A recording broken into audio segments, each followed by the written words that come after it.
മുൻ രാജ്യാന്തര ക്രിക്കറ്റ് താരം ശ്രീശാന്തിന് കേരള ക്രിക്കറ്റ് അസോസിയേഷൻ അഥവാ KCA നോട്ടീസ് അയച്ചിരിക്കുകയാണ്. അസോസിയേഷനെതിരെ ഉന്നയിച്ച ആരോപണങ്ങളിൽ വിശദീകരണം തേടിയാണ് നോട്ടീസ്.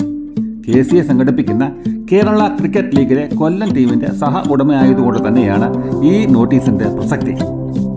കൊല്ലം ഫ്രാഞ്ചൈസിക്കും നോട്ടീസ് അയച്ചിട്ടുണ്ട്. അടിസ്ഥാനരഹിതമായ ആരോപണങ്ങൾ ഉന്നയിച്ചതുകൊണ്ടാണ് ഈ നോട്ടീസ് എന്നാണ് KCA ഭാരവാഹികളുടെ പക്ഷം.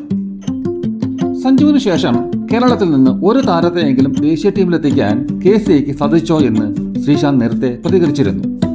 മറ്റ് സംസ്ഥാനങ്ങളിൽ നിന്ന് താരങ്ങളെ ഇറക്കി കളിപ്പിക്കുന്നതിലൂടെ കേരള താരങ്ങളെ അപമാനിക്കുകയാണ് ചെയ്യുന്നതെന്നും ശ്രീശാന്ത് തുറന്നടിച്ചിരുന്നു. കേരളത്തിൽ സച്ചിൻ ബേബി, MD നിതീഷ്, വിഷ്ണു വിനോദ് പോലെയുള്ള ഒത്തിരി മികച്ച താരങ്ങളുണ്ട്. ഇവർക്ക് ദേശീയ ടീമിലെത്താൻ KCA എന്താണ് ചെയ്തത് എന്ന് ശ്രീശാന്ത് ചോദിച്ചു. കഴിഞ്ഞ സീസണിൽ ആഭ്യന്തര ക്രിക്കറ്റിലെ റൺ ടക്കറിലെ രണ്ടാമനായിരുന്ന സച്ചിൻ ബേബിയെ ദുലീപ് ട്രോഫി ടീമിൽ പോലും ഉൾപ്പെടുത്തിയില്ല. എനിക്ക് സംസാരിക്കാൻ എല്ലാ അവകാശവുമുണ്ട്. ഞാൻ എന്നും നമ്മുടെ താരങ്ങൾക്ക് വേണ്ടി നിലകൊള്ളും എന്നും അദ്ദേഹം പറഞ്ഞു. ഈയിടെ ഉണ്ടായ സഞ്ജു സാംസൺ വിഷയത്തിൽ സഞ്ജുവിനെ ക്രൂശിക്കരുതെന്നും പകരം പിന്തുണയ്ക്കണമെന്നും ശ്രീശാന്ത് പറഞ്ഞിരുന്നു.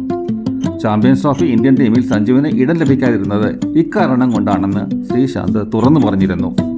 ഇതിനെ അച്ചടക്കലംഘനമായി കണ്ടാണ് KCA നോട്ടീസ് നൽകിയത്. ഏതിനും കേരള ക്രിക്കറ്റ് അസോസിയേഷനെതിരെ പരസ്യ പോരിനിറങ്ങിയിരിക്കുകയാണ് ശ്രീശാന്ത്. നോട്ടീസിനെ നിസാരവൽക്കരിച്ചുകൊണ്ടാണ് അദ്ദേഹത്തിന്റെ പ്രതികരണങ്ങൾ.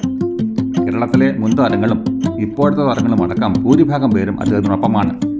നടപടി പേടിച്ച് പ്രതികരിക്കുന്നില്ല എന്ന് മാത്രം.